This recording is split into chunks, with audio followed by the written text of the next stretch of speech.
Steering అలానే 120 స్పీడ్లో ఉంది, వెనకాల తిరిగి కుచ్ చింతా మత్ కరియే అని ఇలా చేయి చూపిస్తున్నాడు నాకు. అరే ఒక ఆయన డ్రైవ్ ఎవ్వరూ తెలియదు, అసలు ముక్కు మొహం తెలియని వాడి కార్లో వచ్చి నువ్వు కూర్చొని ఆయన నువ్వు కుచ్ చింతా మత్ కరియే మే హూనా అంటే నేను నమ్మకం పెట్టానే. మన జన్మ జన్మాంతరాలు మనల్ని రక్షిస్తున్న భగవానుడు మనకి భగవద్గీతలో మా శుచ నేనున్నాను అంటే భగవంతుడి పట్ల ఎందుకు నమ్మకం పెట్టలేకపోతున్నాం మనం? నమ్మకం పెట్టాలి. ఆ నమ్మకాన్ని మనకి ప్రసాదించేది భగవద్గీత. లేదంటే మాకు ఆల్రెడీ భగవంతుడి పైన నమ్మకం ఉంది అంటే ఆ నమ్మకాన్ని పెంచేది భగవద్గీత. మాకు చాలా నమ్మకం ఉంది భగవంతుడు అంటే ఆ భగవంతుడిని తెచ్చి మన ముందు నిలిపేదే భగవద్గీత.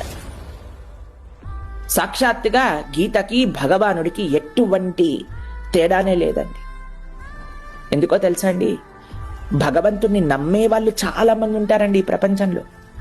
భగవంతుడి పట్ల ఎంతమంది నమ్ముతున్నారు అనేది విశేషం కాదండి, భగవంతుడు చెప్పింది ఎంతమంది ఆచరిస్తున్నారు అనేది గొప్ప విషయం.